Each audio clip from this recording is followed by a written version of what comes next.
The Catholic Church now has 7 new saints, including 2 men who were towering figures in the 20th century. Over the weekend, Pope Francis led the Canonization Mass, calling the newly declared saints prophets who shunned wealth and looked out for the poor.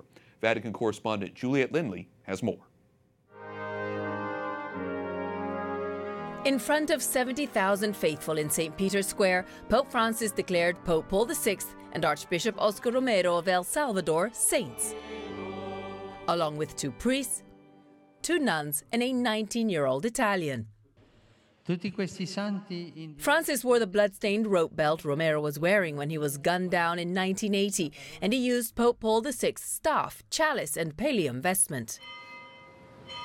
Paul, who was Pope from 1963 to 78, presided over the Second Vatican Council. The landmark summit modernized the Church and implemented reforms. He's also known for his encyclical Humanae Vitae, which rejected artificial birth control. Relics of the 7 saints were on display, and tapestries adorned the facade of St. Peter's Basilica. One of the 7 is Maria Katharina Kasper of Germany. That humility, that putting herself aside and always trying to do what God wanted her to do, that's what she models to us. Some 5,000 Salvadoran pilgrims traveled to Rome to witness Mass, and tens of thousands more stayed up late to watch the celebration outside the San Salvador Cathedral, where Romero's remains are entombed.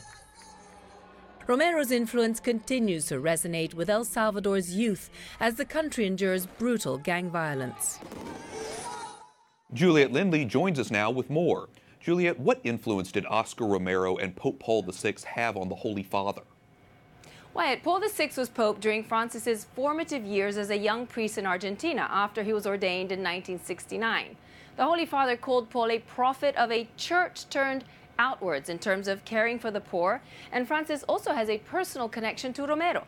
He declared the Archbishop a martyr for his outspoken criticism of the military oppression in El Salvador in the 1980s. And today, the Holy Father received pilgrims from El Salvador who came to Rome, and he told them this is an opportunity to send a message of peace to all the people of Latin America.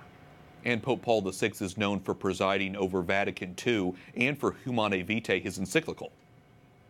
That's right. Pope Paul VI oversaw the final sessions of the Second Vatican Council that opened up the Church to the world. It went from 1962 to 65, and in that landmark gathering, Wyatt, the bishops agreed to reforms that led to the Mass being celebrated in local languages rather than in Latin. They also called for greater role for lay people and better relations with other faiths.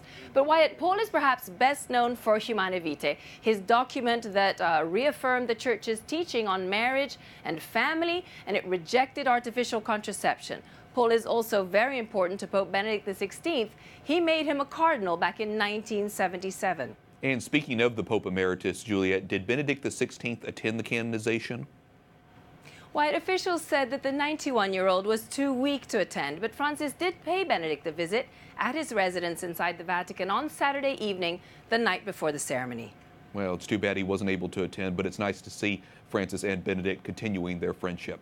Juliet Linley, EWTN News Nightly Vatican correspondent. Thanks so much.